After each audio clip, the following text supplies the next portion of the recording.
Ok, Túlio.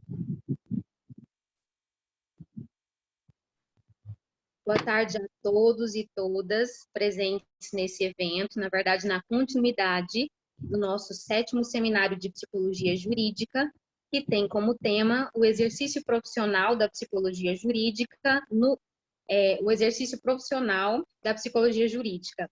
Nesse seminário, a gente vem falando sobre diversas possibilidades de atuação da psicologia jurídica. Nós já passamos pelo Ministério Público, pelo Tribunal de Justiça, fizemos uma mesa de abertura lindíssima, né, com as diversas possibilidades de atuação, e estamos aqui para a continuidade desse evento, para falar sobre direito de família na interface com a psicologia jurídica.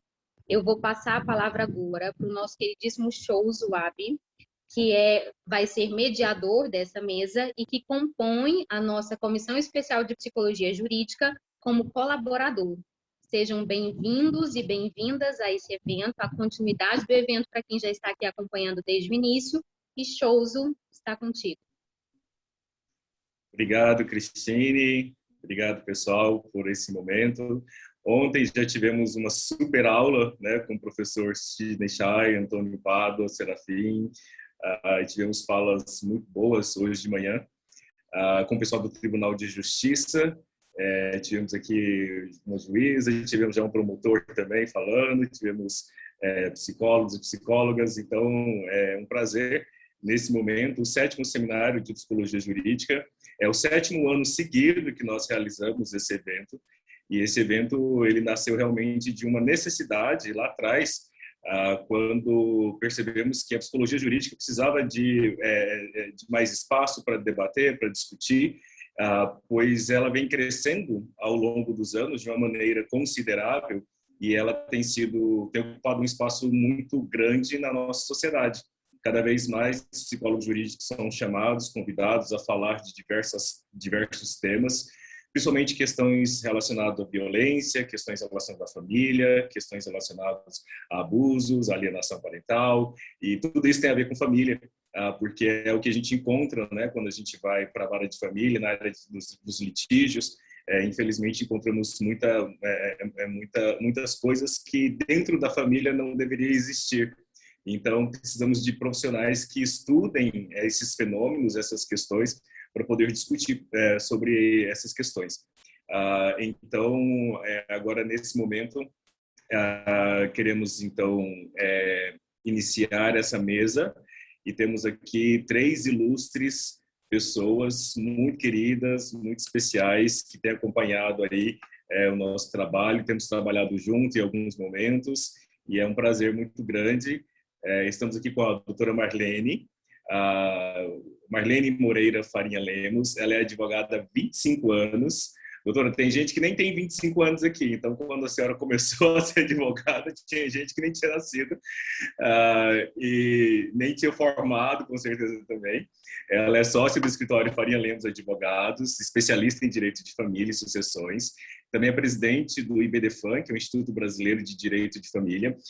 Doutora Marlene, a senhora não sabe, mas todas as vezes que eu dou aula de psicologia jurídica, na hora que eu vou me apresentar, eu falo, pessoal, existe o IBDFAM, que é um instituto que fala sobre família, que conversa sobre família, e os operadores do direito desenvolveram esse instituto, e os psicólogos são super bem-vindos nesses lugares, porque eles entenderam que para discutir família tem que ter psicologia no meio.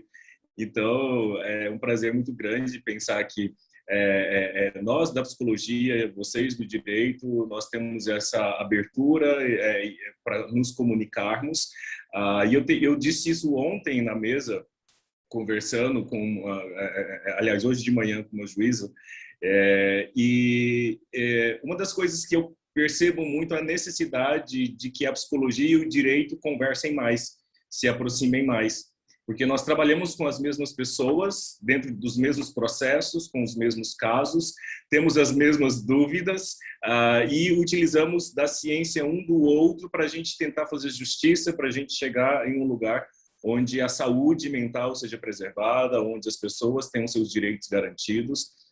E enquanto profissionais dessas ciências, nós temos a responsabilidade de nos aproximarmos para essa conversa ser cada vez melhor e fazemos um trabalho cada vez mais eficaz, que beneficie a sociedade, que beneficie essas pessoas que estão acreditando no nosso trabalho, esperando a nossa atuação. Bom, também teremos aqui a doutora Jordana de Carvalho Pinheiro. Ela é advogada de família, psicanalista em formação, mestre em psicologia social, estuda as relações entre família, criança e justiça. Então, a doutora Jordana é alguém da nossa área que conversa com os dois lados muito bem. Então, será um prazer ouvi-la.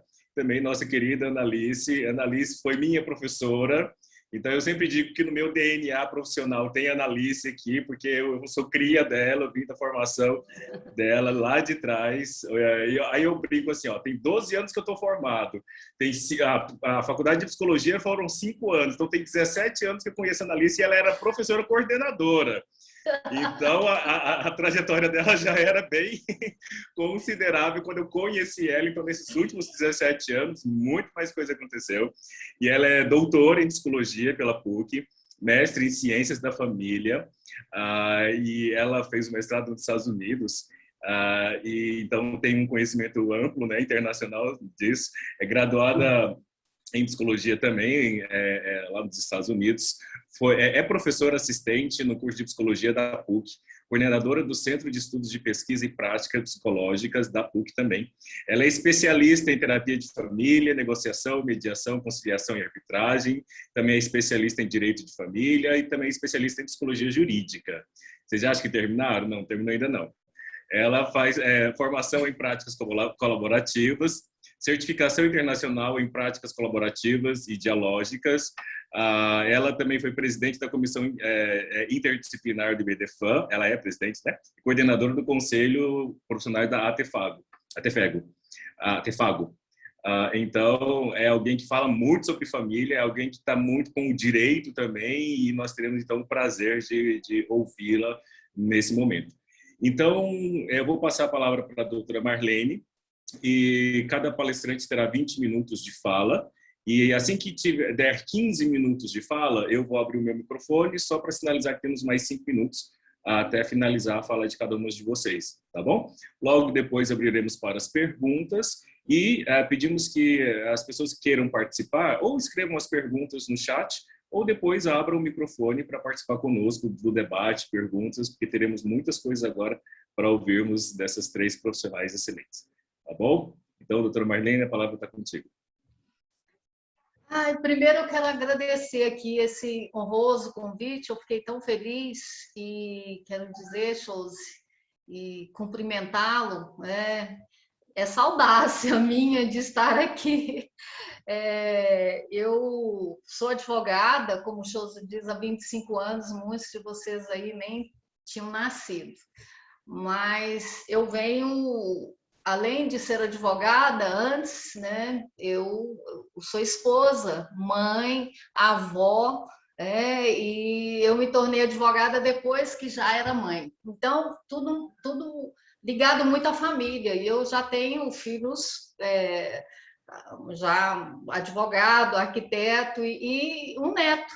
Então, tudo isso faz com que a gente tenha uma vivência. E é muito bom estar aqui com vocês. Mas antes disso, eu quero assim realmente agradecer esse convite, muito honroso, eu fico feliz e eu tenho um carinho muito especial pelo Conselho Regional de Psicologia, porque eu entendo que nos últimos 10 anos o direito não caminha sem a psicologia, muito difícil, principalmente o direito de família. Então, eu fico muito feliz por isso. Eu quero cumprimentar a doutora Cristine Ramos, vice-presidente, representando aqui o Conselho Regional de Medicina. Não a conhecia, muito jovem, linda, parabéns, muito prazer em conhecê-la.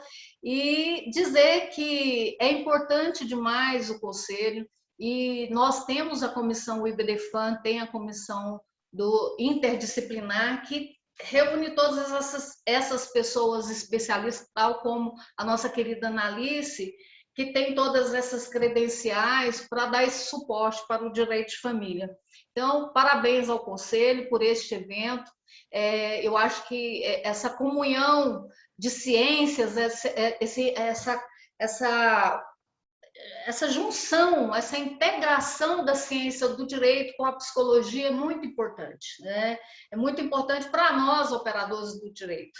Eu quero começar aqui, cumprimentar também, não vou deixar, a Jordana, acabei de conhecer a Jordana, me diz que já é uma IBDermana, está aí o convite ao vivo para integrar nossas comissões, né? E quero cumprimentar todos aí que nos assistem e dizer o seguinte, que eu sou uma pessoa tímida, não gosto de falar em público, né? E eu estou aqui me aventurando através desses mecanismos tecnológicos, né? E vou ver se eu posso contribuir aqui com a minha experiência. Eu fiquei, essa semana toda, tivemos o congresso do IBDFAN, onde fomos reeleita para mais 2 anos, o biênio 22-23, né? Eu sou presidente aqui em Goiás, e eu fiquei envolvida e também envolvida com os clientes, e fui ontem, assim, me deu um negócio assim, gente, eu tenho que ler sobre o assunto, e comecei a ler e fiquei pensando, falei, não, eu vou ter que virar psicóloga para entender isso aqui, porque isso aí é tudo da psicologia. Então, eu cheguei, era 2 horas da manhã, já eu lendo, e falei, nossa, o que eu vou falar? Eu falei, olha, eu sempre ouço as pessoas mais velhas, mais experientes, que dizem assim, diga o que você faz, o que você sabe fazer. Então, como tem 25 anos e a maior parte da minha vida foi advogando para o direito de família, na época a separação judicial e depois divórcios e tantos litígios que envolvem criança, envolve mulher, envolve sucessão, eu gosto muito da área da sucessão também, curatela. Eu falei, eu vou falar o que eu sei, o que é a minha vivência. E aí eu digo para vocês o seguinte, que hoje, nos escritórios de advocacia, bem estruturado no Brasil, já não é novidade. No quadro de profissionais daquele escritório, ter um psicólogo. Eu venho há um tempo estudando sobre isso e ouvindo grande parte dos nossos juristas do IBDFAN, como Conrado, Cristiano Chaves, Rolf Madalena e outros, e eu vejo que todos eles têm uma tendência muito grande em que ter um psicólogo aliado ao seu escritório.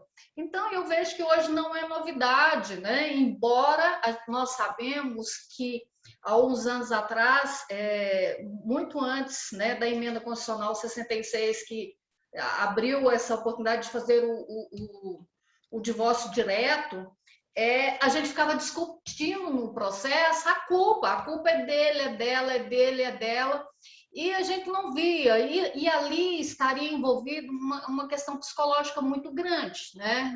Nós sabemos que a nossa cultura é literalmente machista, principalmente nós goianos, né?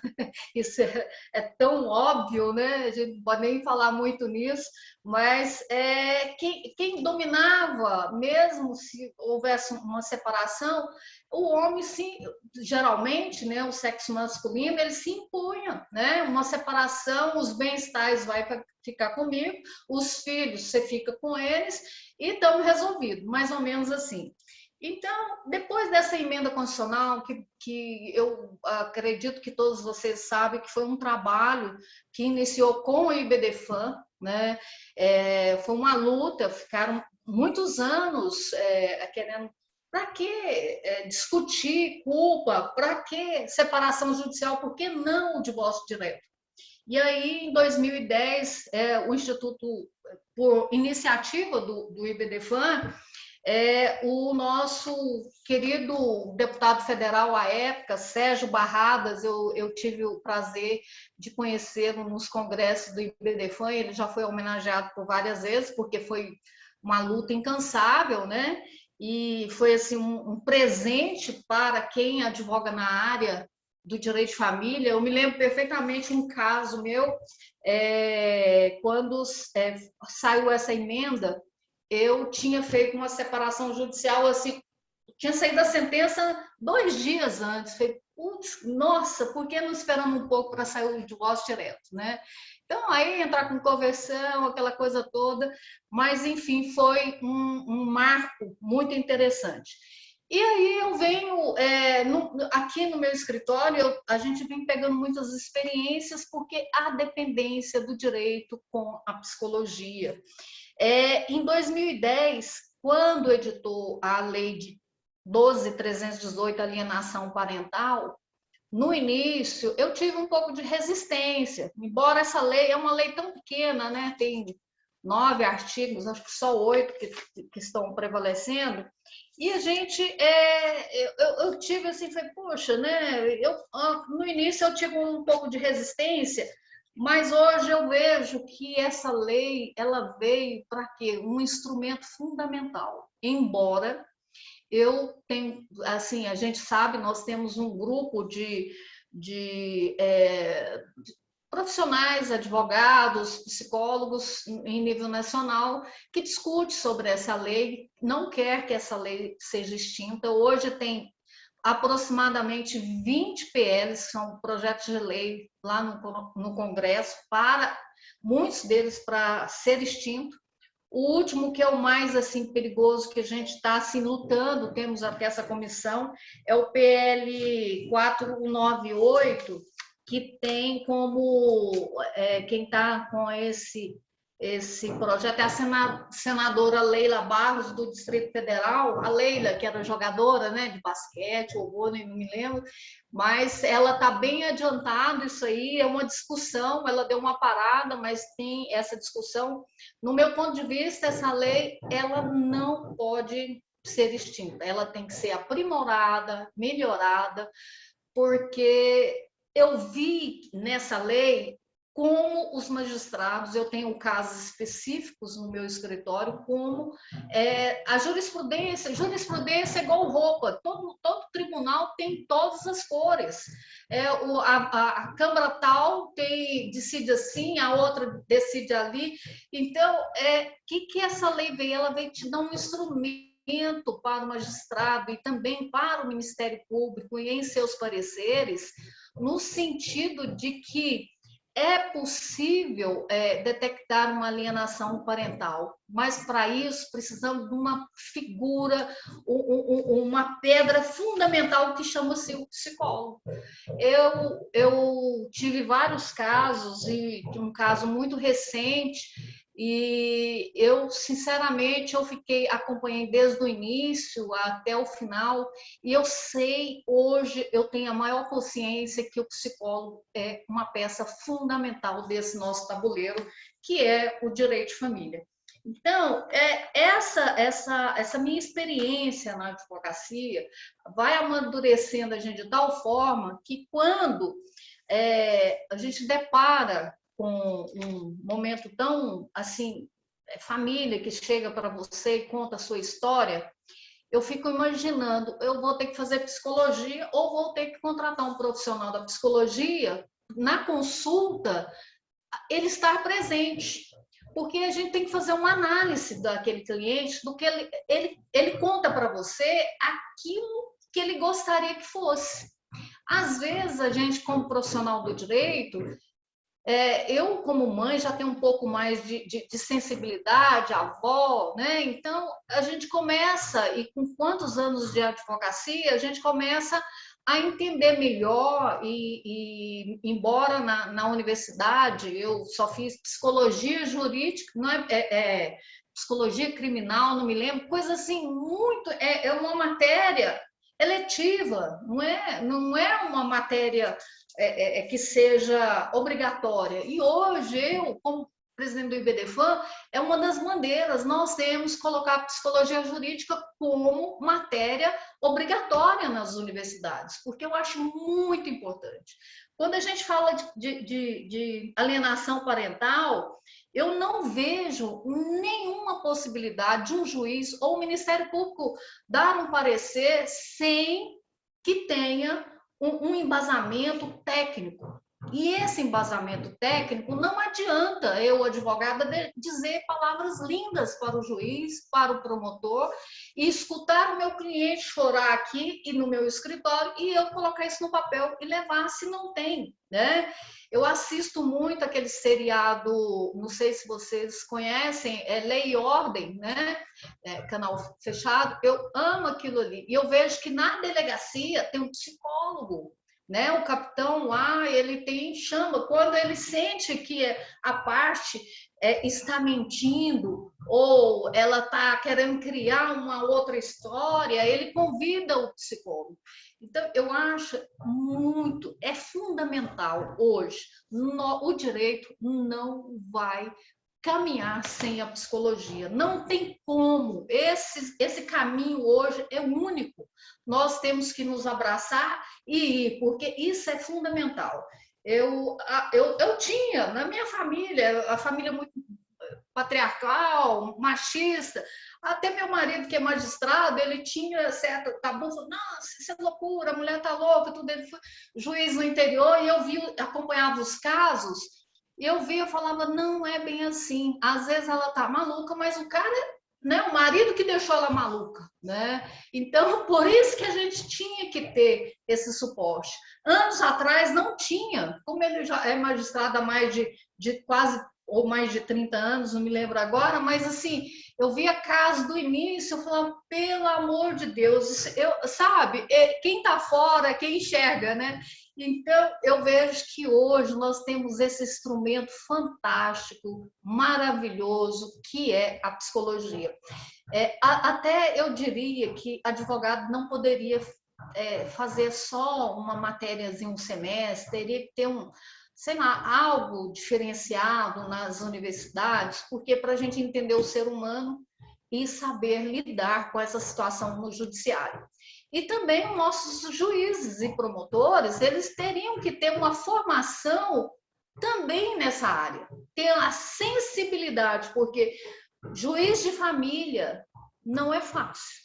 Vocês mesmos sabem, quem milita na área do direito de família, não é fácil. Nós que estamos lá o dia a dia, eu sei que é muito difícil. Um juiz mudar uma guarda de uma criança, tirar da mãe, dar para o pai, que hoje não é mais não tem mais aquela coisa de dizer que filho fica com mãe. Não existe essa teoria mais. Se é velho, isso não está mais no mundo jurídico, acabou. Qual o melhor interesse da criança? Quem vai dizer isso? Um técnico, um psicólogo, um terapeuta, você entendeu? Isso é importante, isso é importante. Então, nos meus casos, eu sempre digo, vamos pedir uma perícia psicossocial. Por quê? Vamos nomear um assistente técnico. Por quê? Tudo isso nos dá, né, como advogada, me dá embasamento técnico, porque o juiz, ele não tem como decidir da cabeça dele se a criança, né, quer ficar com o pai ou com a mãe. Abuso, hoje tem abuso de toda ordem dentro de casa. Essa pandemia, o que essa pandemia fez conosco, com o mundo, né? Aumentou aí o número de divórcios, existe hoje um abandono da família com os filhos, que entregaram seus filhos para o quê? Para a tecnologia. O tablet, 5 minutos. O tablet entregou para a internet e está aí. Então, eu quero ir encerrando a minha fala, dizer o seguinte, vamos abraçar essa questão do direito junto com a psicologia. Nós não vamos progredir, não vamos crescer o direito de família sem um suporte técnico. Eu poderia aqui falar também da curatela, hoje é importantíssimo, principalmente com a pandemia, muita gente ficou maluca, né? Os reflexos da pandemia, tanta gente sendo interditada. Pensem em vocês, imaginem se não tivesse a psicologia para dar um laudo, um psiquiatra para dar um laudo, dizer que aquela pessoa não tem condições de gerir a sua vida civil, né? Não a sua vida pessoal, mas a vida civil.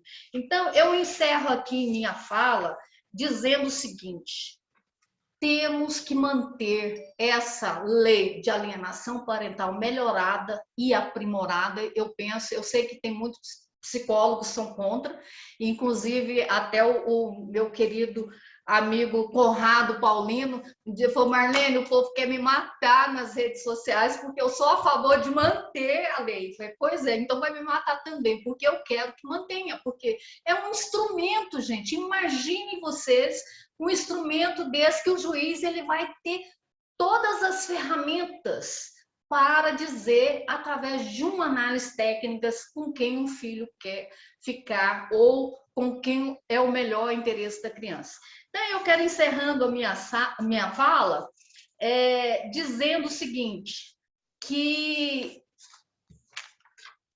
hoje a psicologia, eu tinha feito um monte de resumos aqui para falar, mas que hoje a psicologia ela é tão interessante e tão primordial, tanto quanto o direito de família,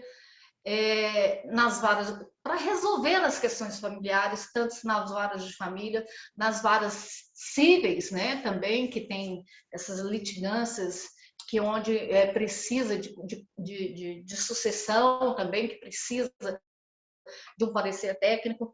E eu digo para vocês que vamos caminhar juntos, precisamos da psicologia com o direito, não vamos conseguir o direito progredir e ultrapassar esses tabus que existem, né? Sem que a gente tenha um conhecimento técnico profundo para decidir os nossos rumos. Eu agradeço aqui cada um de vocês, a Cristine, nossa vice-presidente, o meu querido Chose, está me devendo, né, Chose, uma reconciliação no BBDFAN, ele está muito abandonado, e convidar todos que nos assistiram e dizer o seguinte: me desculpem aí, 20 minutos, eu poderia falar casos aqui interessantes, mas 20 minutos só para dizer que eu, assim, milito muito na área de direito de família, sou sensível a todos os meus casos, eu sofro com ele, mas se não tivesse a psicologia, a gente não seria nada. Muito obrigada, um beijo a todos, eu espero que tenha contribuído de nem que seja minimamente, mas está aí, meu beijo, obrigada. Agora vamos ouvir quem entende da área, né? Ana Alice e Jordana. Um beijo. Obrigado, doutora. Foi um prazer ouvi-la, essa forma espontânea, alegre de conversar sobre coisas tão sérias e delicadas, né? Coisas tão fortes. Me chamou a atenção quando a senhora falou que às vezes a mulher está louca porque o marido deixou ela louca. E realmente isso acontece muito. Às vezes a mulher está em depressão, tomando remédio, e aí a violência doméstica está acontecendo há muitos anos. Saiu agora recentemente, em junho, né, a lei da violência psicológica contra a mulher, né? E é uma lei que eu acho que, assim, é uma lei muito forte, que veio para conversar muito com o direito e com a psicologia, né? Então, nós temos uma responsabilidade muito grande diante disso, e que bom que essa lei saiu, mas a gente sabe que o andar dela vai ser um pouco lento até a coisa realmente começar a funcionar, mas o primeiro passo foi dado, né? Então aí cabe a nossa responsabilidade agora em cima dessa demanda, né? Bom, então agora nós vamos ouvir a doutora Jordana Pinheiro, que é advogada, ela é psicanalista em formação, então conversa bem com a área da psicologia, ela também é mestre em psicologia social, e também trabalha e estuda com relações entre família, criança e justiça. Doutora, 20 minutos para a senhora também. Boa tarde, gente. Vocês me ouvem bem? O som tá ok? Eu quero agradecer a oportunidade de estar com vocês.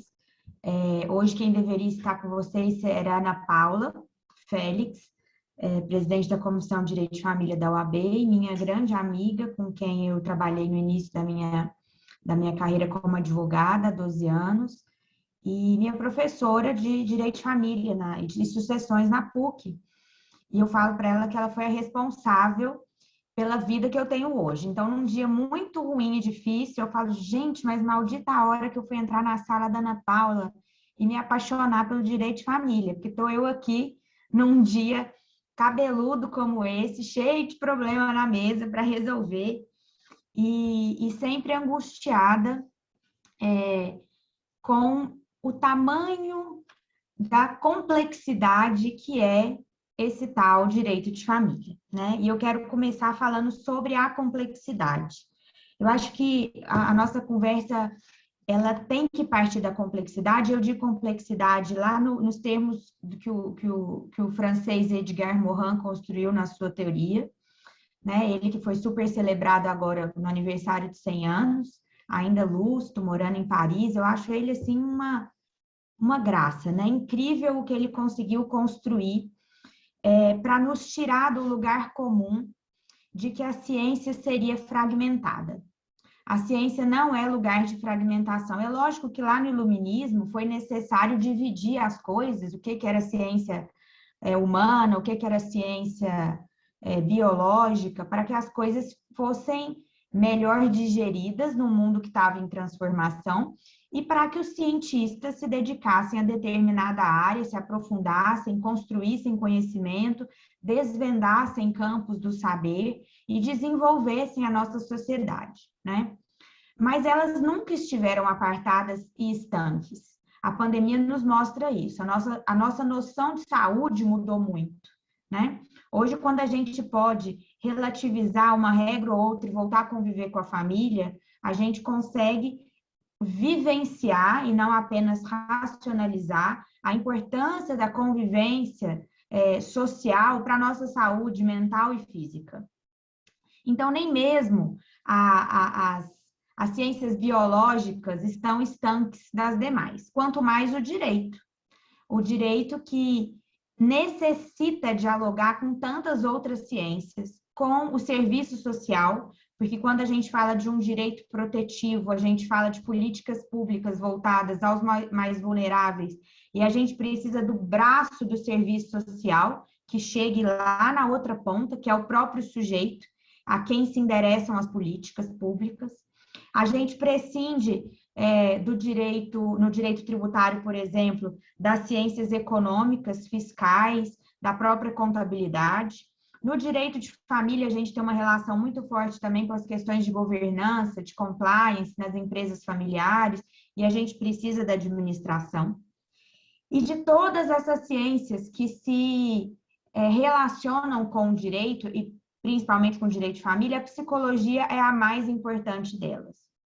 Eu penso que, para que a gente construa um pensamento realmente transdisciplinar, é necessário que a gente rompa as barreiras que foram construídas por nós, construídas socialmente, de que haveria uma hierarquia entre as ciências e que o direito estaria hierarquicamente colocado em posição superior às demais. Isso precisa ser derrubado. E a iniciativa do Conselho de trazer o Ministério Público, de trazer o Tribunal de Justiça, de trazer a Ordem dos Advogados, o sistema penitenciário, é louvável justamente por isso. Porque nós precisamos desconstruir essa falsa hierarquia, de que o direito teria a palavra final. O direito não encerra as questões, o direito não encerra os litígios. Pelo contrário, a gente vê a doutora Marlene com mais experiência do que eu, ela vê, e eu também vejo no escritório, que às vezes, e muitas vezes, a sentença pode pôr fim ao processo, mas ela não põe fim à discórdia, ela não põe fim ao litígio, ela não põe fim ao desamor, ao desamparo. Então, eu quero começar trazendo para vocês essas duas noções. Uma noção inicial de complexidade e uma outra noção de transdisciplinaridade, para que a gente quebre as barreiras hierárquicas e para que a gente esteja disposto a construir um saber. Qual saber? Um saber protetivo das famílias, dos idosos, das crianças, dos casais e ex-casais, e um saber que se proponha a construindo essa ciência que conjuga saberes, construa inclusive uma terminologia própria. Eu acho que a gente tem que falar menos juridiquês.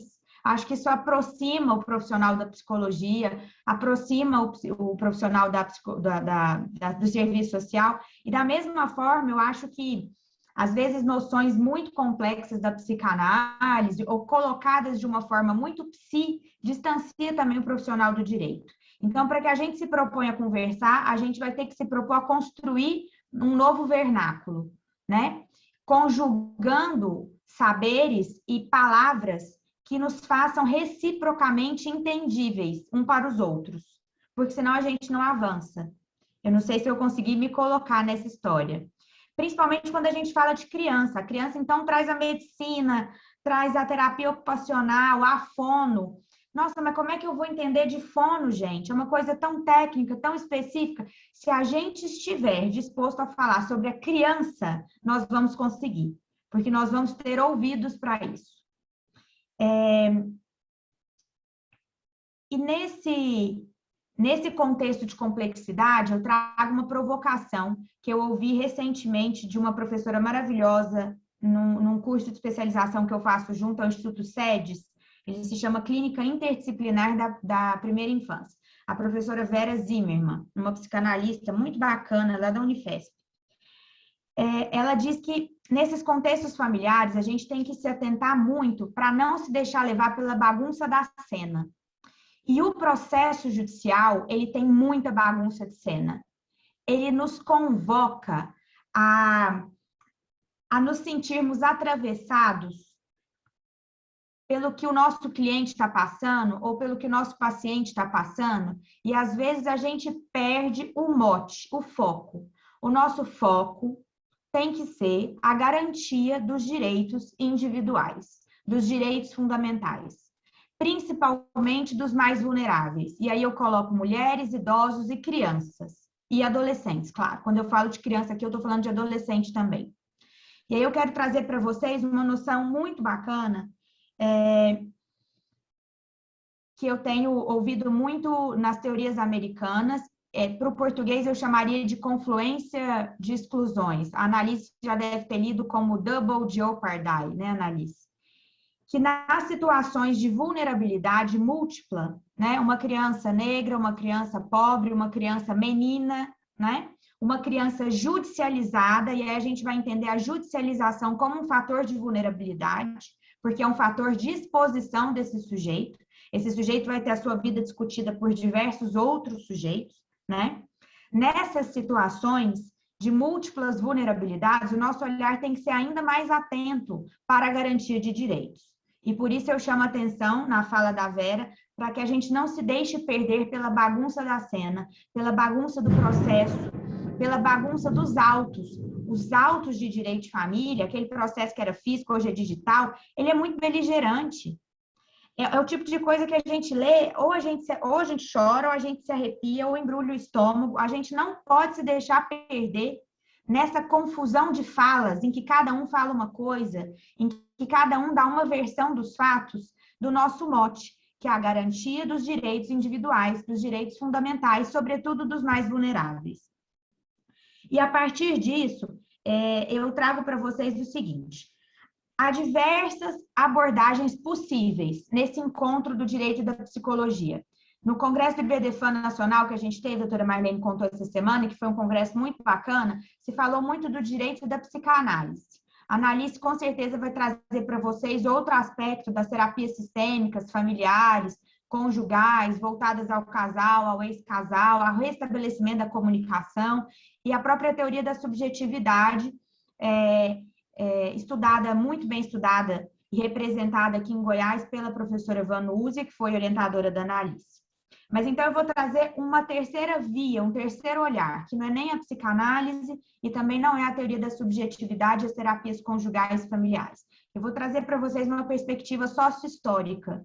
No meu mestrado, eu pude estudar o direito numa interface com a psicologia sócio-histórica, tão bem representada no Brasil, pela professora Bader Savaia, da PUC de São Paulo, né? Pela Silvia Lane, e também aqui em Goiás pela professora Sônia Margarida, que foi minha orientadora, pró-reitora da PUC. O que eu quero trazer para vocês? A psicologia sócio-histórica como uma abordagem para uma construção desse novo saber. Desse saber lá da vara de família, que consegue, antes de terapeutizar o sujeito, entender as complexidades que se encerram nesse processo. E para isso a gente tem que entender as contradições que estão colocadas ali. Vamos pensar o tanto que isso é contraditório. A gente está falando de uma ciência muito positivista e objetiva, que é o direito, e uma outra muito subjetiva, que é a psicologia. A gente tem a primeira grande contradição dessa interface. Como conjugar objetividade e subjetividade? E eu acho que a psicologia jurídica precisa ter essa contradição sempre muito bem elaborada, para que a gente se faça entender. Acho que um psicólogo, ao se colocar no processo, ele tem que lembrar que ele está falando para positivistas, né? E um juiz, ao julgar a vida de um sujeito, ele tem que entender que ele está julgando subjetividades e não uma objetividade. Aquele sujeito não é uma coisa só. Como a doutora Marlene bem colocou, antes de ser advogada, ela é mãe, ela é avó, ela é esposa. E o juiz precisa entender que aquele sujeito é também um monte de coisas. E é para isso que eu sempre me atento nos processos, para usar o nome das pessoas. É a Jordana, é a Analice, é a Marlene, é o Chouso, é a Cristine, é cada um de nós, e a gente é um monte de coisa ao mesmo tempo. E os juízes, os promotores, os profissionais do direito precisam entender essa relação dialética entre objetividade e subjetividade. Outra contradição que está presente nessa relação, o concreto e o abstrato. Porque a gente está falando concretamente do que está colocado nos autos, mas a gente também está colocando abstratamente aquilo que a gente pensa que aconteceu. Tem muita conjectura num processo, tem muita versão dos fatos, tem muita coisa que nunca aconteceu. A verdade, claro, ela não é uma só, né? Ela comporta interpretações, mas a gente está diante de outra dialética, concreto e abstrato. Uma terceira que eu trago para vocês é a dialética do social e do individual. O litígio que está colocado ali individualmente, ele é daquela pessoa, mas ele é comum a várias outras. Quando a gente fala em violência doméstica, isso fica muito oportuno. A gente está falando daquela mulher que foi violentada naquele dia por aquele marido na frente dos filhos, mas ela compartilha dessa dor com muitas outras mulheres. E por isso existem tantos coletivos que abraçam e acolhem essa mulher. E coletivos que, inclusive, podem trabalhar junto com o Poder Judiciário quando a gente precisa encaminhar essa mulher para um trabalho terapêutico em grupo. Outra contradição, a contradição da punição e da liberdade. Porque a gente fala de uma Constituição Federal que nos elenca liberdades individuais, transindividuais, mas a gente também fala de um processo que muitas vezes é punitivo, que deixa um pai sem ver um filho, que deixa uma mãe com uma pensão muito menor do que ela acha que é justo para que ela viva bem naquele mesmo padrão de vida que ela ostentava quando do casamento. Outra contradição, gente, a comunicação que a gente quer restabelecer do casal e o silenciamento da criança. Quando esse casal é muito colocado em evidência e a criança a quem o processo deve se destinar é silenciada. Uma outra contradição, o caminho percorrido pela lei e a realidade dos fatos. A gente sabe que a lei fala muito e fala muito bem, mas a gente sabe que no aqui e no agora está muito distante de se concretizar no plano dos fatos o que a lei já colocou no plano do direito há 30 anos, como é o caso do Estatuto.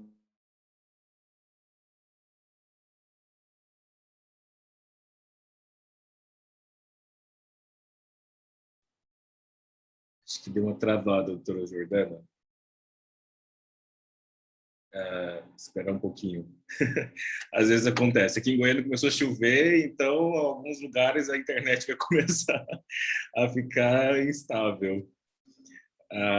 Bom, mas eu vou só aproveitar um tempinho aqui. Essa fala da doutora Jordana já está me instigando aqui em algumas coisas, né? Como, por exemplo, ela fala da bagunça da cena. Gostei muito desse termo. Vou usar isso nas minhas palestras, nas minhas aulas. Porque realmente, assim, existe uma bagunça muito grande das emoções trazidas pelos nossos pacientes, pelos nossos clientes, junto com a burocracia do sistema judiciário. E aí tem que pegar uma coisa exata, e ela trouxe da positividade, da subjetividade, que eu achei fantástico também. Vem o direito com o positivismo dele, né, tentando julgar uma subjetividade. E aí realmente é algo muito angustiante, porque a gente quer achar uma resposta, um sim ou um não, e nesse lugar a gente não acha exatamente esse sim ou esse não, né? Eu sempre digo que a psicologia jurídica vai ficar entre o sim e entre o não, e aí a gente vai ficar nesse lugar. Mas aí a doutora Jordana está voltando, que bom. Doutora Jordana, pode continuar.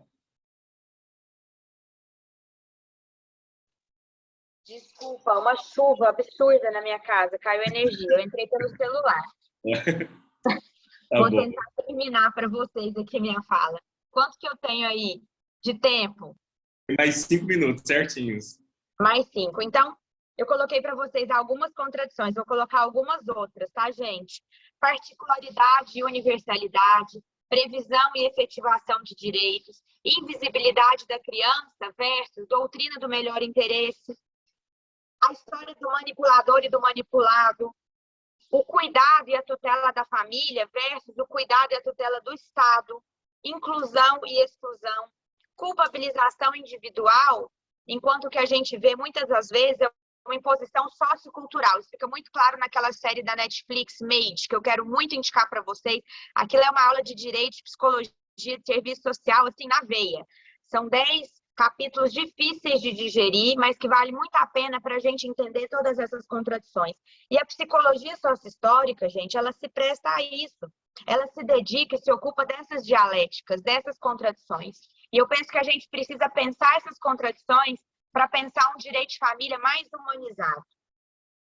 Por certo, essas concepções sociais e históricas construídas sobre o lugar da criança, sobre o lugar da mulher, sobre o que seria um processo judicial, sobre o papel do poder judiciário, elas atravessam esses sujeitos todos. Os sujeitos que têm as suas vidas discutidas nos processos e que têm uma expectativa, olha que loucura, gente, de chuva, uma expectativa de direito, mas também os sujeitos que julgam esses processos. E é por isso que eu lanço essa provocação, para que a gente lance mão da psicologia sócio-histórica para mudar o nosso olhar.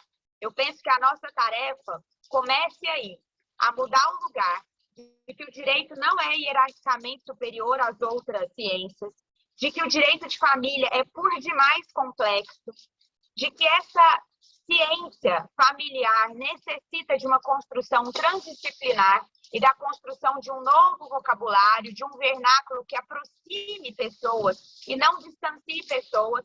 A gente sabe que o poder judiciário não é neutro, é um lugar adultocêntrico, é um lugar masculino, masculinizante, opressor, e a gente precisa construir um poder judiciário que, de fato, se disponha, pelo menos na justiça de família, a acolher pessoas. E, para isso, precisa se entender histórica, social e culturalmente como é que a gente chegou onde a gente chegou. Num lugar em que as mulheres ocupam uma posição ainda subalterna em relação aos homens, num lugar em que as crianças ainda são silenciadas, apesar da gente contar com 30 anos de Estatuto da Criança e Adolescente, né? Num lugar em que apesar da gente ter 3 décadas de um sistema, de um microsistema de garantias individuais, a saber, a Convenção sobre os Direitos da Criança e o Estatuto da Criança e Adolescente, a gente ainda tem a Lei 13.431, da oitiva especial, da oitiva sem dano, que fala de uma criança e de um adolescente que vai ser ouvido quando vítima ou quando testemunha de crime. A mim interessa saber quando a criança e o adolescente serão ouvidos como sujeito de direitos, antes que a violação seja perpetrada, no momento anterior, quando o processo está em curso, quando aquela criança está notadamente em risco, porque os pais estão em litígio, porque a criança está vivendo um estresse familiar. A gente tem uma lei, que eu não digo que ela seja ruim, ela é um passo, mas uma lei que fala de criança e adolescente vítima e testemunha de crime. E não de uma criança empoderada, altiva, que se coloca. E por que a gente faz isso? Porque a gente toma a criança a partir do adulto como paradigma. Um paradigma daquele que fala, que tem uma fala lógica, que tem um raciocínio concatenado de ideias. E na hora que a gente vê que aquilo falta à criança, a gente decide quando ela fala ou não. Se ela fala ou não, se a opinião dela é necessária ou não num processo que deve se destinar a ela. Então, eu trago para vocês esse emaranhado de provocações no meio de uma chuva, que torna tudo ainda um pouco mais difícil aqui, mas para que a gente pense a complexidade, a transdisciplinariedade e a psicologia sócio-histórica como ponto de partida para pensar uma nova ciência, repleta de contradições, que não se esgota ao fim de um processo e que não se esgota com uma sentença favorável ou desfavorável a quem quer que seja. É isso, gente. Tomara que a gente possa falar mais um pouquinho ao fim. Foi um prazer falar para vocês. Muito bom, doutora Jordana, muito obrigado. Aqui no chat, pessoal elogiando muito, doutora Marlene, doutora Jordana, pela aula, pelas falas. O pessoal está gostando muito, que bom. Túlio, muito obrigado. Túlio, gente, ele é o nosso assessor aqui, já colocou aqui o link da série que a doutora Jordana está falando, então quem quiser assistir, não perca. O Túlio é super antenado aqui, brigadão por esses momentos também. Então, a gente é uma equipe, somos uma equipe para movimentar tudo isso aqui, então muito obrigado. Eu já vou passar para a Analice, para depois a gente poder falar, abrir para as perguntas, tá bom? Analice, contigo. Bem, boa tarde a todos e todas.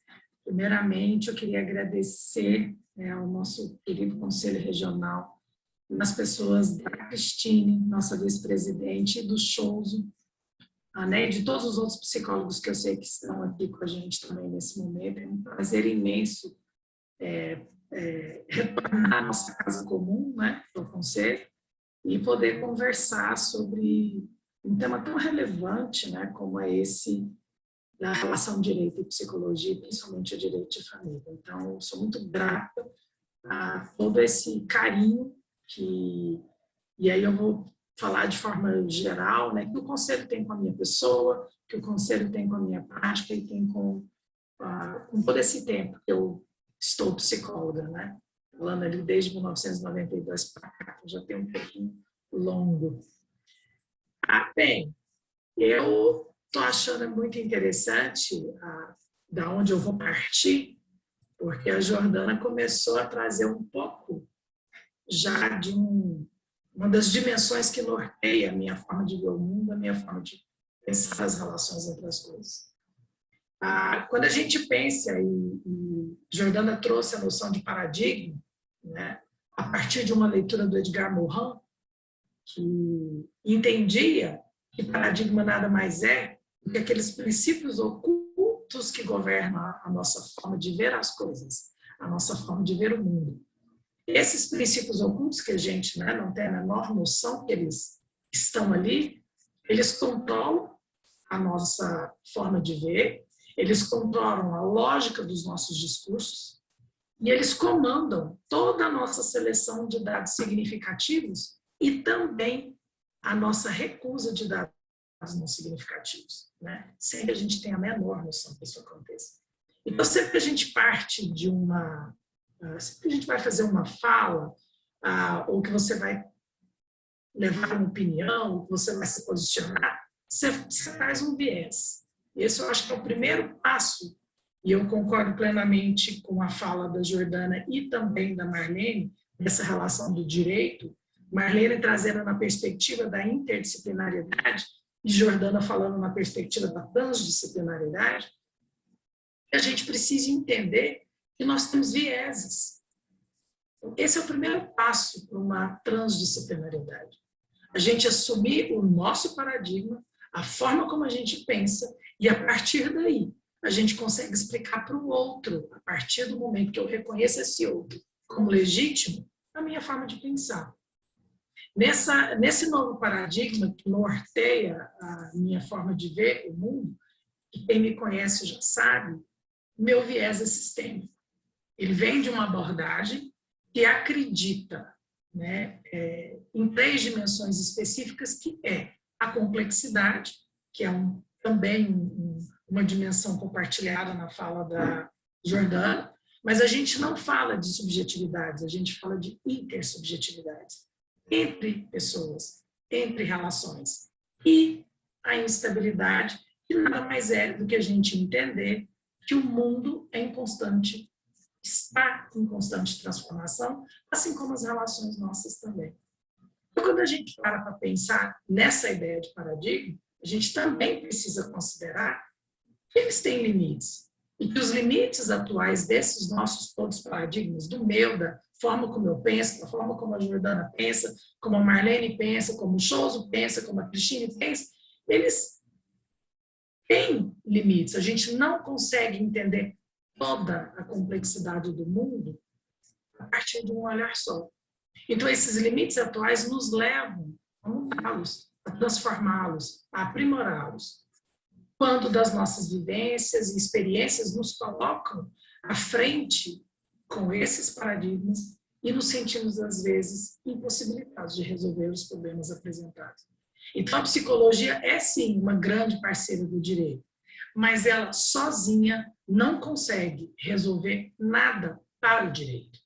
Exatamente no contexto relacional, entre conversas, entre discursos, entre práticas de operadores do direito com profissionais psis, é que juntos a gente consegue fazer uma forma de falar e de atuar que abarque essa dimensão. No meu entendimento, a psicologia no âmbito do direito, das famílias e sucessões, ela precisa ficar cada vez mais aberta e precisa começar a usar paradigmas que são diferentes para tentar compreender a dimensão grandiosa desses fenômenos que todos os dias aparecem nas nossas vidas. Então, quando eu trago a abordagem sistêmica, quando eu compartilho aqui com vocês também do construcionismo social, onde a gente entende que tudo que nós fazemos e tudo que nós dissemos são construídos nas relações, então nos tornamos sujeitos e nos tornamos pessoas a partir das relações que a gente constrói, né? E também por meio das práticas colaborativas e dialógicas, que é uma prática, a partir de um referencial teórico que entende que é por meio do diálogo e da postura colaborativa que a gente consegue compreender a diversidade. Quando a gente adota esse tipo de forma de pensar, né, que eu chamo de abordagens contemporâneas na psicologia, ou na forma de pensar os fenômenos psicológicos, a gente precisa adotar e acreditar nesses três pressupostos, como eu falei anteriormente, que é a complexidade, que é a instabilidade e que é a intersubjetividade. Por que a gente precisa crer nessas três dimensões? Primeiro, porque a complexidade está em todos os níveis da natureza, portanto, ela vai estar em todos os níveis do fenômeno.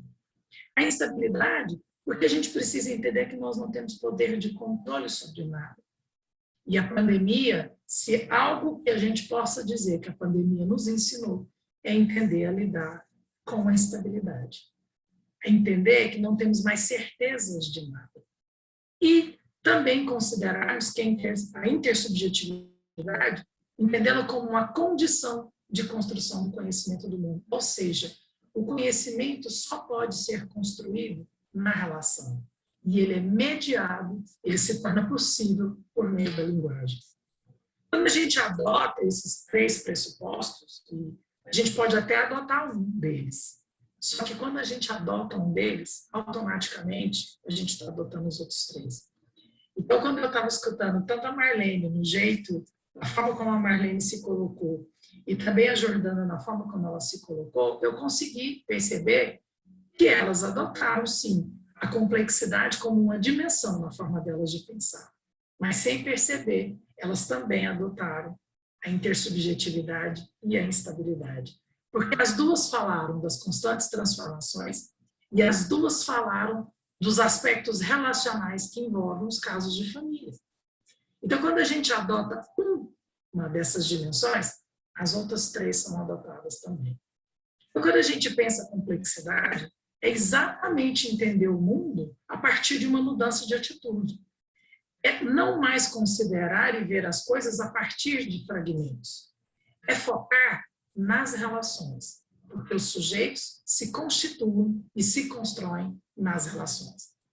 A compreensão do fenômeno, ela só se torna possível quando a gente considera o contexto. Então, quando a Jordana traz a psicologia sócio-histórica e enfatiza o contexto sócio-histórico do qual a gente vive, a gente precisa entender o fenômeno naquele lugar, naquele momento, naquele aqui e agora. A gente também precisa entender que o problema ele não fica centrado só em um elemento. Ele faz parte de um sistema relacional como um todo. A gente pensa a família como um sistema, como um conjunto de elementos que interagem e, a partir dali, constroem uma realidade. Então, para isso, a gente precisa desenvolver, nós profissionais, seja da psi ou seja do direito, um pensamento que seja contextual, para que a gente aprenda e possa ampliar o nosso foco e pensar em sistemas de sistemas. E entender que as coisas são muito mais complexas do que aquilo que a gente imagina de imediato. Quando a gente adota a instabilidade como uma dimensão, a gente passa a aceitar e a compreender que as situações são dinâmicas, que elas são imprevisíveis e que a gente não tem controle sobre elas. Mas, contudo, nós temos recursos de auto-organização que nos permitem a nos autocorrigir, buscar recursos a partir das vivências anteriores que nós tivemos e dali a gente conseguir sair dessa situação. A gente pode usar de exemplo aqui o que Jordana acabou de fazer. Com a chuva, cai a internet. Jordana se volta com outro recurso, que é usando o celular. Isso é acreditar na instabilidade. Isso é usar estar ao invés de ser. Né? Isso é ter um pensamento processual. De que forma eu posso utilizar, quais recursos eu tenho aqui para voltar para aquele espaço de fala que eu estava compartilhando com os meus colegas. Então, dentro dessa ideia, quando a gente adota essa dimensão da instabilidade, a gente não procura resolver necessariamente os problemas, mas a gente procura favorecer as pessoas que a gente entra em relação, e aí, aos nossos clientes, seja num contexto de perícia, seja num contexto clínico ou em qualquer outro, criar, ajudá-los a co-construir contextos de autonomia. Esse é o nosso papel, de ajudar as pessoas a construir, a chegar na sua própria autonomia. Quando a gente pensa na construção do conhecimento a partir dessa relação, a gente então adota a intersubjetividade como uma dimensão. A gente começa a entender que não existe realidade objetiva independente do sujeito. Mas a realidade, ela se constitui na relação, na interação entre as pessoas. A gente também precisa entender que a realidade emerge nos espaços conversacionais, por meio das conversações. E que a gente não pode utilizar, ter como critério a validação de uma única verdade. A gente precisa entender que várias são as percepções da realidade. Então, a percepção da realidade da criança em relação à família dela é uma. A percepção de um adolescente em relação a como ele vê a família é outra. E a percepção de cada um dos pais é completamente diferente. E todas elas precisam ser escutadas dentro dessa dimensão. Todas elas foram constituídas dentro desse aspecto relacional. A gente só se torna mãe ou só se torna pai na relação com a criança. É quando surge a criança que aquele exercício parental aparece. Então, dentro desse olhar, a gente muda, assim, a nossa visão ética de qual? De legitimação da verdade do outro, por mais distinta que a verdade dele seja da minha. Então, todas essas verdades dentro do ambiente da família, elas são relevantes. E a gente precisa dar voz a todas essas verdades. Pensar dessa forma não é fácil. E ela traz algumas implicações para nós, profissionais que adotam essa forma de pensar. E a primeira implicação é entender que a dificuldade, o problema que o cliente traz para a gente, ele não é só dele. Ele é um problema relacional. É em relação a alguém, a alguma pessoa, a alguma instituição. Para que a gente consiga entender esse processo, a gente precisa acreditar no processo. E o processo se dá por meio de um contexto conversacional. A gente sai da ideia, ou passa, né, da ideia de um consenso de que existe um problema só, para a gente buscar possíveis formas de solucioná-lo através da criação de contextos de autonomia. Para isso, a gente precisa realmente acreditar que o sistema familiar, ele é auto-organizador. Ele dispõe, sim, de recursos originários na rede que ele faz parte. E é esse o nosso outro papel, ativar esses recursos, ajudá-los a entrar em contato novamente com esses recursos. Então, o que eu estou me propondo aqui com vocês é falar de um profissional, seja operador do direito, ou seja da psicologia, que ele não se preocupa em ser especialista em soluções. A gente precisa se preocupar em ser um especialista em criação de contextos de autonomia, para que as pessoas aprendam a perceber que elas têm, sim, recursos internos e relacionais para lidar com as situações difíceis que aparecem dentro do âmbito da família. E dentro desse exercício profissional, a gente precisa se observar. A gente precisa escutar as nossas vozes. E isso muitas vezes não é feito por nós. Porque, por um lado, quando a Jordana trouxe que o direito é uma ciência positivista, a psicologia também um dia foi positivista. E ela acreditou durante muito tempo na neutralidade. E a neutralidade, a gente sabe, ela não é possível. Então, por isso, a gente precisa observar a nossa própria atuação. De que maneira aquilo que eu escuto me impacta? E de que maneira eu posso usar o que eu escuto a partir dos sentidos e significados que eu dou ao que eu escuto? De que maneira eu devolvo isso para o meu cliente? Para quê? Para que ele reflita. E para que, a partir daí, ele consiga identificar os recursos para sair do lugar onde ele está para o lugar onde ele quer ir. Marisa, 5 minutos. Ok? Então, esse paradigma que eu estou fazendo convite para vocês, para a gente pensar aqui sobre essa proposta interdisciplinar e também a proposta transdisciplinar feita pela Jordana e pela Marlene, a gente precisa focar nas relações, nas interações que se repetem, nas relações entre as relações. A gente precisa aprender a contextualizar todas essas relações. Né? Por quê? Porque, de uma certa forma, assim nós profissionais, de novo, seja um dos operadores do direito ou nós da psicologia, a gente pode ajudar as famílias, as relações, a adquirir condições para desencadear a própria mudança. Para isso, gente, é muito importante que a gente acredite que a realidade não é objetiva. Ela realmente é co-construída na linguagem. E para isso a gente precisa validar a existência não da responsabilidade individual, mas da corresponsabilidade na realidade que emerge de todas essas conversações. Ao assumir essa postura de corresponsabilidade é que nos transforma. E eu só consigo me tornar corresponsável e entender a minha responsabilidade na relação com o outro quando eu legitimo esse outro e a sua verdade, por mais diferente que ela seja de mim. Então, eu entendo que todo conhecimento ele é construído, sim. Ele é co-construído e ele é vivenciado nas relações. E a única maneira de que a gente tem para construir esse conhecimento é através dos nossos instrumentos de linguagem. E aí, quais ferramentas nós temos? Por incrível que pareça, a gente tem 2 ferramentas tão antigas e que a gente pensa que elas são óbvias no nosso dia a dia, que é o diálogo e a colaboração. Então, desenvolver uma postura que seja dialógica e colaborativa é acreditar e se colocar disponível a estar com as pessoas de verdade, de uma forma genuína e criativa. E aí eu me coloco disponível para escutativa. Por quê?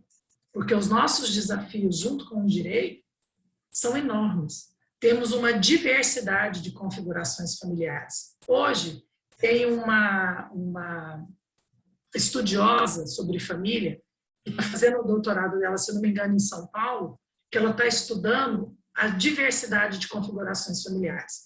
Ela chegou até agora, na tese dela de doutorado, com mais ou menos 53 tipos de configurações familiares. Então, esse é um desafio para nós da psicologia, porque a gente não pode partir da ideia de que existe somente um modelo do qual eu enxergo na minha família de origem. Nós temos outros.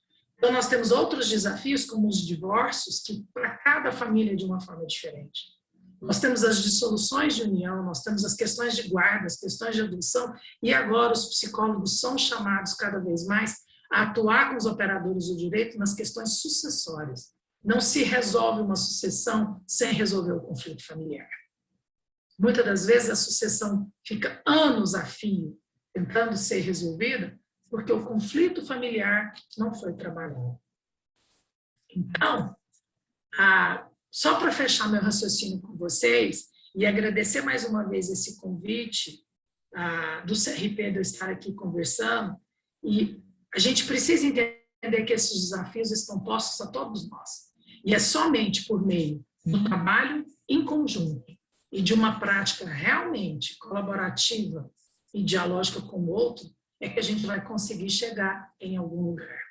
Então, utilizando a citação de um teólogo persa, Rumi, muito além do certo e do errado, do bem e do mal, existe um campo.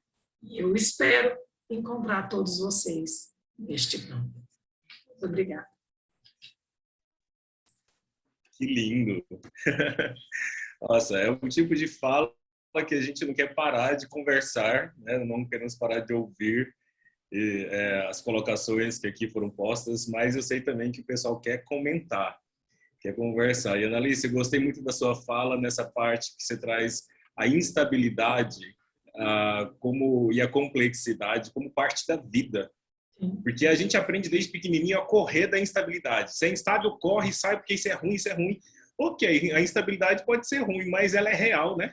Não tem como a gente fugir dela. Então, vamos aprender a viver com essa instabilidade que uma hora chega. E aí...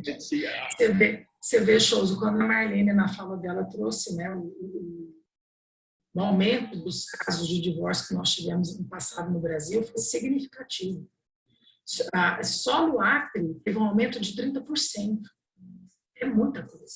Quando a gente pensa no aumento dos casos de violência intrafamiliar, né, foi também gigantesco. Então, assim, que controle nós temos sobre essas coisas? Nós não temos. E é por isso que a gente precisa entender dentro dessas dimensões. Sim. Não é tão fácil, não é tão, o fenômeno da violência ele não é tão simples. Ele não acontece ali numa relação dicotômica algoz e vítima. Tem muito mais envolvido. A violência ela é relacional. Eu fico pensando, trabalhando com famílias, né, onde eu pego naquele momento do litígio, da perícia, né, aquela confusão toda de disputar a guarda de filho. Eu fico olhando para aquele casal e fico pensando assim, gente, um dia esses dois olharam um para o outro, no fundo dos olhos, um do outro, prometeram amor eterno, construíram fantasias juntos, eles pensaram que ali está, né, a minha família eterna, vou morrer velho ao lado dessa pessoa. E isso foi muito real, porque eles chegaram a casar, chegaram a ter filhos, né? E aí agora, depois de alguns anos, se encontram num litígio onde eles se odeiam profundamente, onde eles não suportam olhar um para a cara do outro. Então, daquele sonho de amor eterno para esse momento do divórcio e disputar a guarda do filho, quanta coisa aconteceu, quanta história aconteceu. E aí, lembrando que a Jordana acabou de falar da questão histórica e sociocultural, para entender o indivíduo dentro desse contexto, nosso código de ética da psicologia e algumas resoluções da psicologia falam que nós temos que analisar o indivíduo de uma maneira sociocultural, econômica e política. Está lá no nosso código de ética. Então, analisar por esses vieses, que é tão complexo, porque cada um vem de um lugar tão diferente, né? E é realmente muito especial a gente poder chegar nesse lugar e ter esse respeito pela individualidade e a história de cada um, né? E aí... mas eu quero abrir para as perguntas e eu não vou obrigar, mas eu queria muito que a Karen abrisse o microfone dela para conversar com a gente. Eu vi a Karen Esber por aqui. E Karen, você é muito responsável. A Karen é muito responsável por esse lugar aqui, porque ela quem começou a organizar esse seminário. Se ela estiver por aqui, eu não sei se ela está online ainda. Mas abra seu microfone para falar com a gente. Enquanto isso, galera, quem tem perguntas, alguém tem algum comentário, só abre o microfone aí, falar, ou pode mandar pergunta também no chat. Karen Esber. A Karen Esber está por aqui. Não, a Karen não está aqui, não. Ela saiu. Olha. Estou procurando ela aqui pelo... Bom, alguém... Olá, eu estou aqui. Voltou. Minutinho.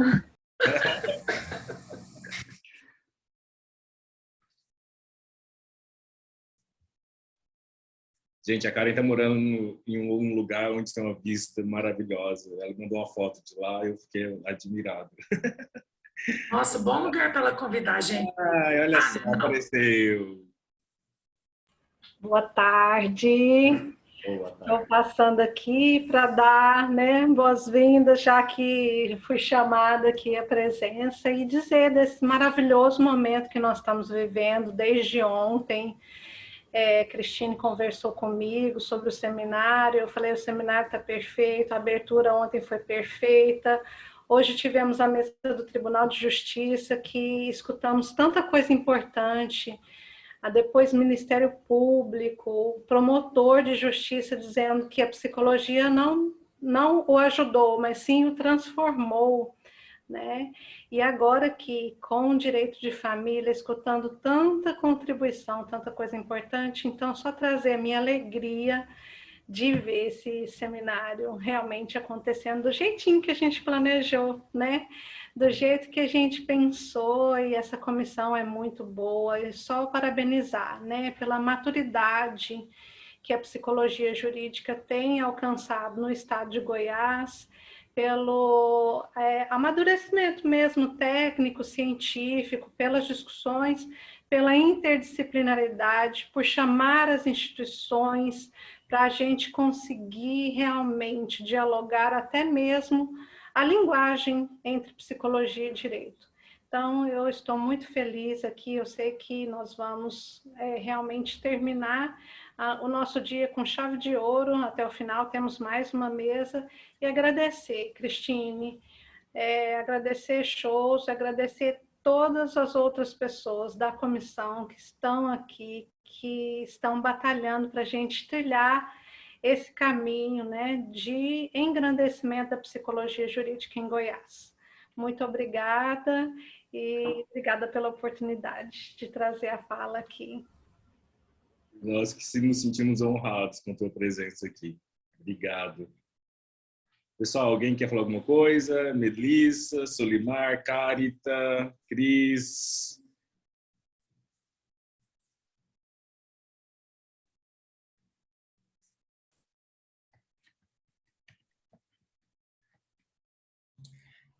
Shows, lembrando que se alguém quiser se pronunciar no microfone, é só fazer o sinal da mão que eu libero aqui, tá bom? Ah, tá. Tudo que tem que liberar lá. Só levanta a mãozinha aí, que ele libera lá. Melissa.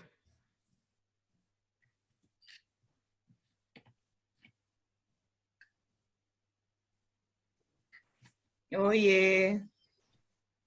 Não ia perder a chance de falar com os meus amores. Analice, minha mãe na psicologia, sou tão apaixonada, e quando eu vejo ela falando, eu fico emocionada de estar seguindo os mesmos passos, desde a graduação. E aos meus alunos, vi muitos nomes aqui, vocês acham que eu não dou uma voltinha, por isso que eu afirmei que a Karen estava aqui, tá? Porque eu tinha visto ela.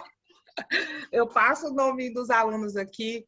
E queria só reforçar mais uma vez a grande oportunidade de estar com pessoas que só são excelentes profissionais porque são excelentes humanos.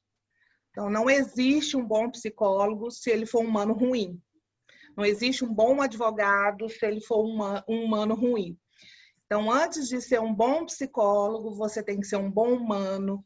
E principalmente na área jurídica, né, a gente trabalha com redução de danos. Então, não vão com essa dicotomia do ganha ou ganha, de querer tomar partido. Eu vejo muitos alunos que, no intuito de acertar, começam a se apaixonar e tomar partido. Sempre existe muitas verdades, como a Annalise falou. A Jordana falou também dessa força da parceria, né, interdisciplinar, o poder do serviço social, do direito. Então, eu só reforço com os meus alunos aqui a grande oportunidade. E sempre lembrar disso, tá? É estudar e ser um bom humano. Obrigada, beijo. Foi lindo. Ainda vai ser lindo, ainda temos uma mesa agorinha. Ótimo. A Jéssica Brandão está fazendo uma pergunta que pode ser uma das 3 palestrantes, ou as 3 podem comentar. Com relação aos conflitos entre os pais perante um divórcio, onde a criança e o adolescente está no meio e eles não pensam nas consequências que podem gerar na vida psíquica deste indivíduo. Os palestrantes poderiam comentar um pouco sobre isso? criança no divórcio, criança e o adolescente? Eu fico pensando assim, essa pergunta da Jéssica é importante, se a gente for abrir ela aqui no chat, olha só, ela traz, né, com relação aos conflitos entre os pais. E aí ela já dá o tom, né? Realmente são vários conflitos nessa relação, não é um só que leva esse casal ao divórcio. Várias coisas acontecem, várias situações difíceis acontecem que faz com que os pais entrem, vamos dizer assim, em pé de guerra, né? E aí, aonde que fica a criança e o adolescente nesse caso?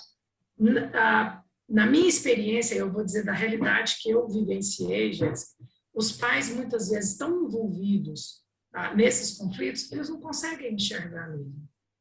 E aí precisa de iniciativas, como uma iniciativa que eu acho linda, que tem no Tribunal de Justiça, e que foi implantada pela doutora Cirlei, a juíza da segunda vara de família. Hoje ela está como, acho que é juíza corregedora, né, Marlene? Não sei onde, mais ou menos, que a doutora Cirlei está, que foi as oficinas de parentalidade. Esse é um passo do judiciário muito importante, de fazer com que esses pais tenham um momento de pensar sobre aspectos do desenvolvimento dos filhos. E que às vezes é por uma ausência de informação mesmo, alguns não têm a dimensão do impacto que o divórcio tem também na vida das crianças, e pelo impacto da dificuldade deles conversarem, e que isso pode gerar algum dano, vamos dizer assim, no desenvolvimento psicológico do adolescente ou da criança. Então, assim, a gente precisa informar. Tem muitos pais que eles não sabem mesmo, né? Nem a gente, às vezes, tem a dimensão, e somente quando a gente vai atuar no caso, né, shows que a gente vai perceber o tanto de coisa que está envolvida, a gente também, como profissional, se assusta. Então, é importante trazer pontos como esse à discussão e termos outras iniciativas dessas, não só do Poder Judiciário, até de nós, da nossa área também, para que comece a falar mais ainda sobre essas dificuldades, né? O divórcio, ele tem um ciclo, pouquíssimas pessoas sabem.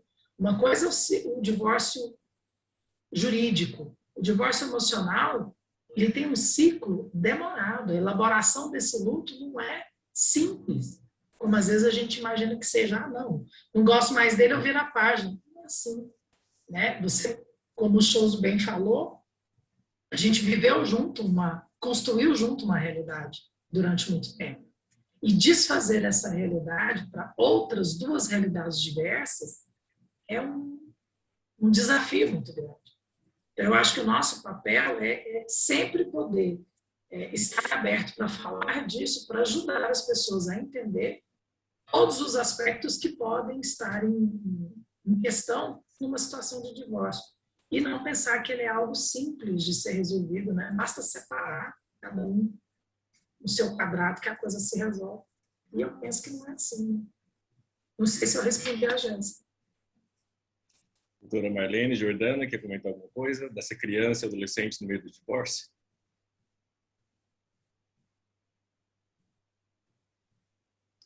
Eu vou falar porque eu sou uma criancista, né, gente? Antes de ser uma familiarista, eu sou uma criancista. Então, falou de criança, eu não consigo não me colocar. Eu penso o seguinte, e acho que é um jeito de trazer um arremate, Jéssica, para o que eu falei a partir da sua fala.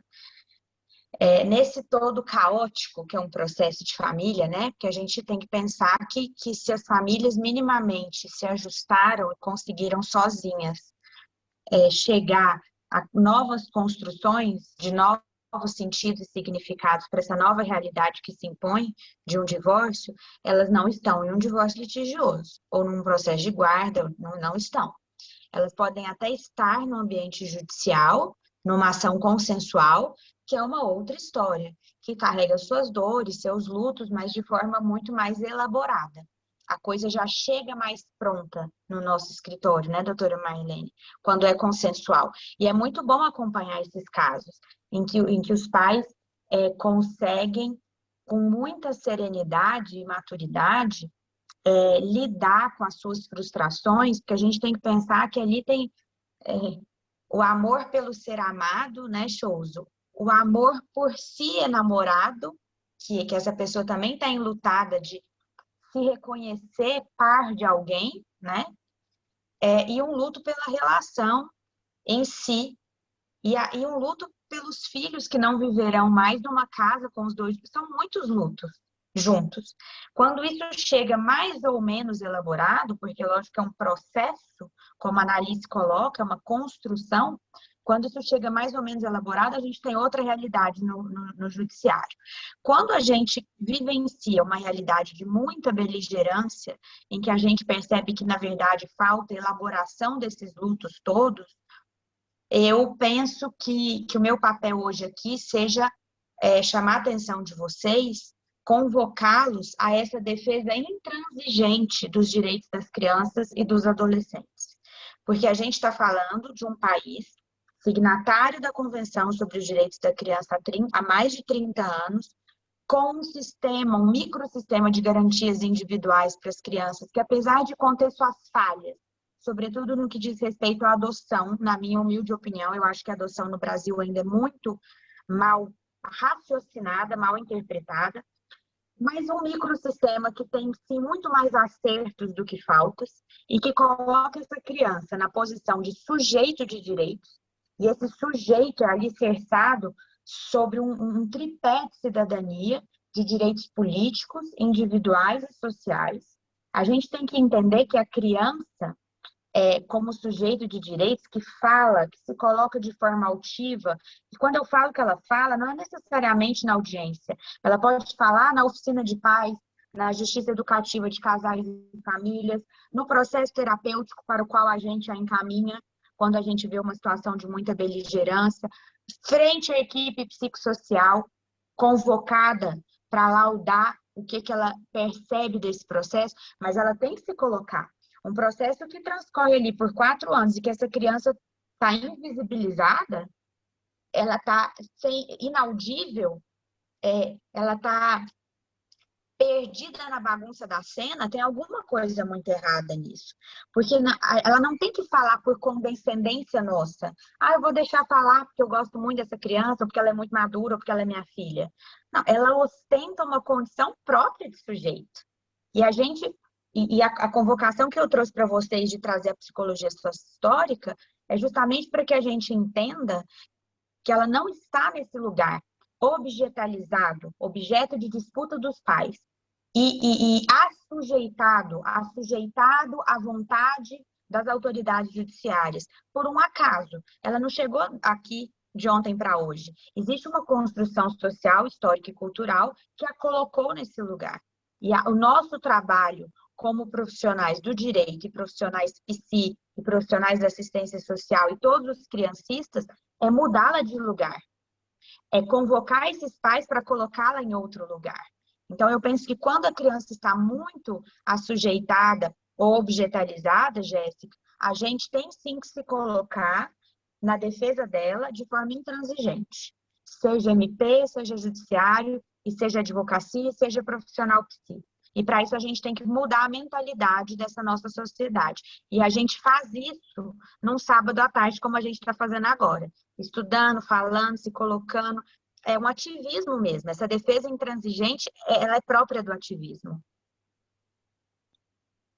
Acho que é isso. Ótimo. Galera, nosso horário já está dando. Eu vou dar a palavra para a doutora Marlene falar e depois para a Cris também fazer um comentário, que ela pediu a palavra, para a gente depois finalizar, porque daqui a pouco tem outra mesa já esperando para a gente, tá bom? Doutora Marlene?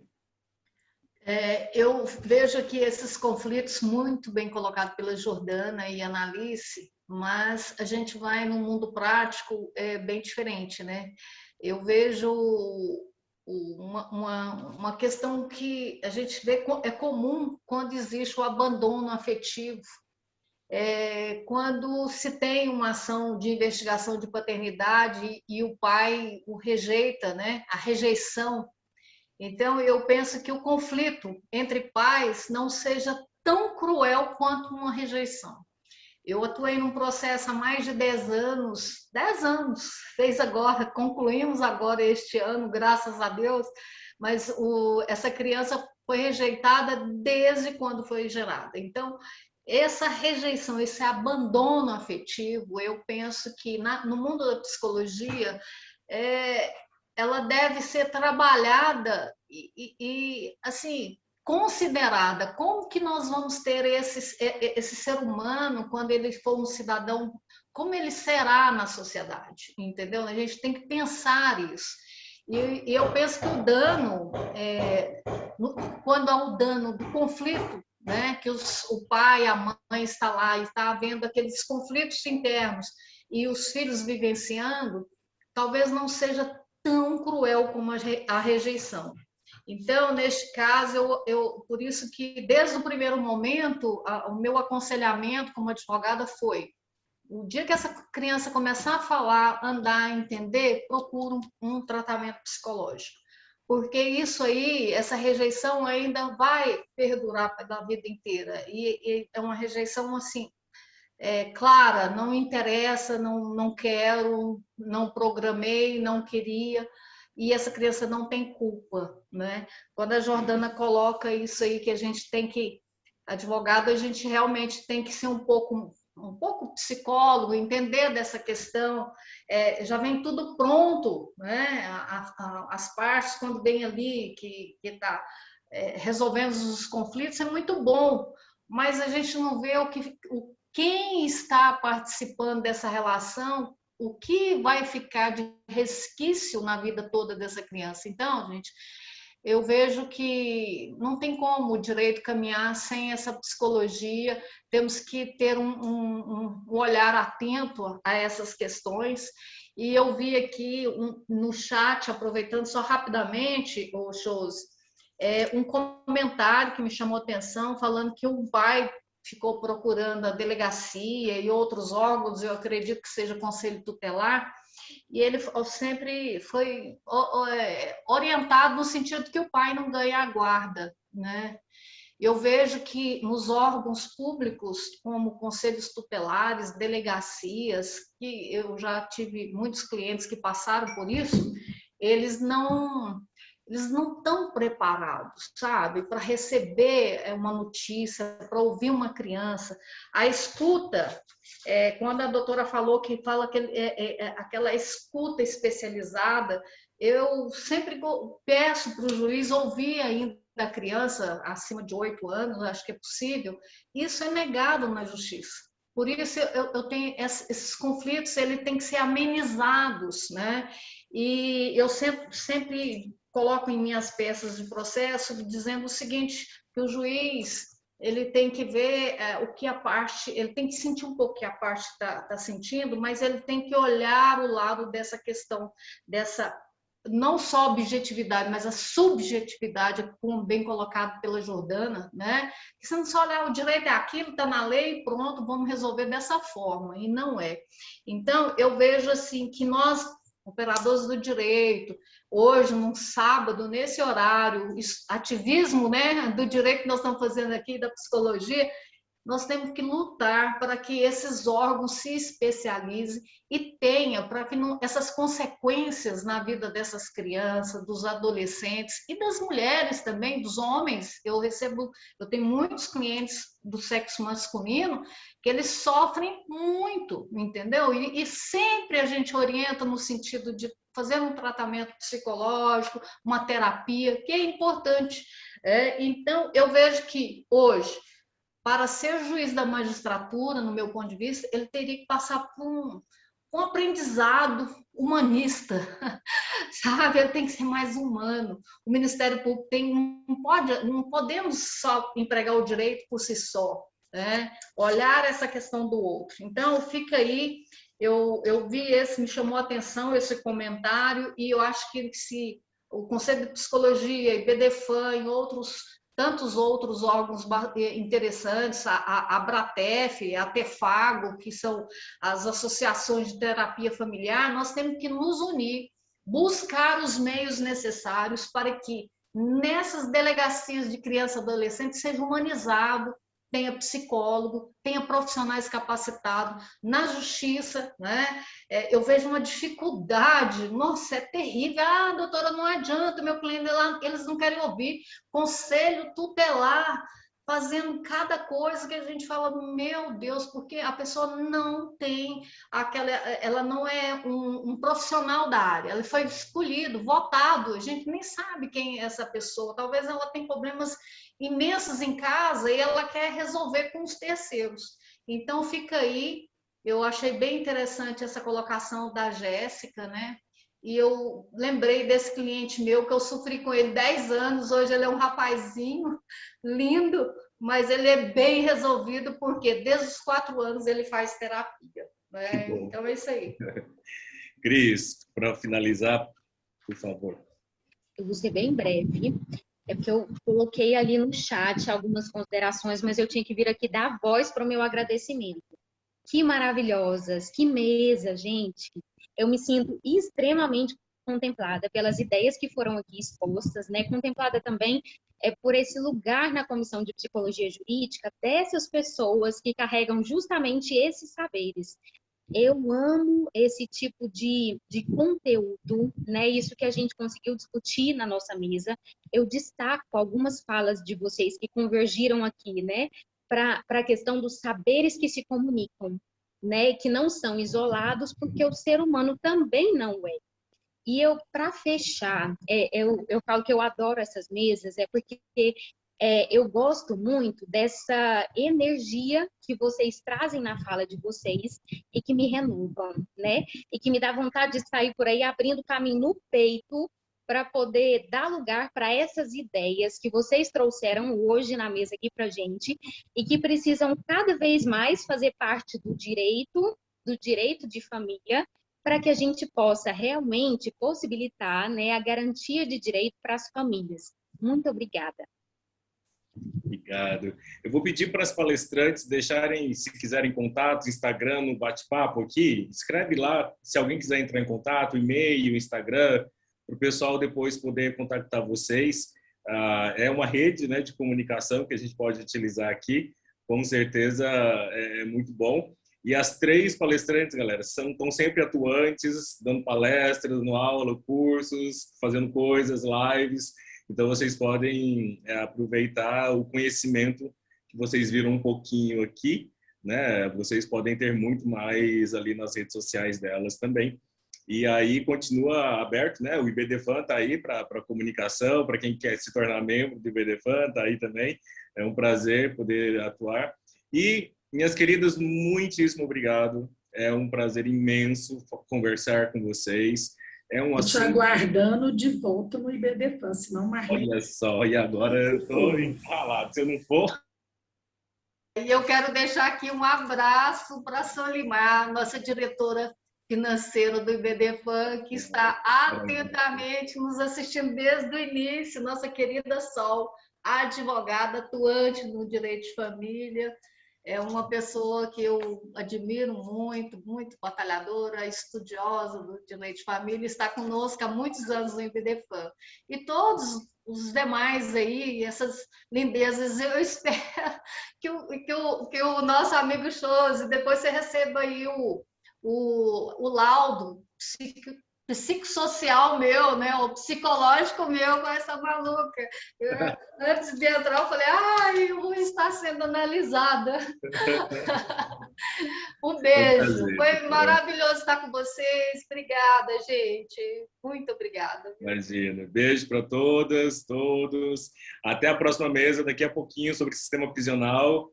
Jordana, eu estou te esperando nas comissões, Jordana. Shows. Convida também a Cristine, a Melissa, a Karen e o IBDFAN, tá? Tá bom, Cristine, é um prazer enorme. Manda um abraço para o Vadson, né? É o presidente, conheci ele, amei, ele faz um trabalho fantástico. Conversei com ele esses dias virtualmente. Top. Tá certo, pessoal. Beijo. Tchau, até a próxima. Obrigada.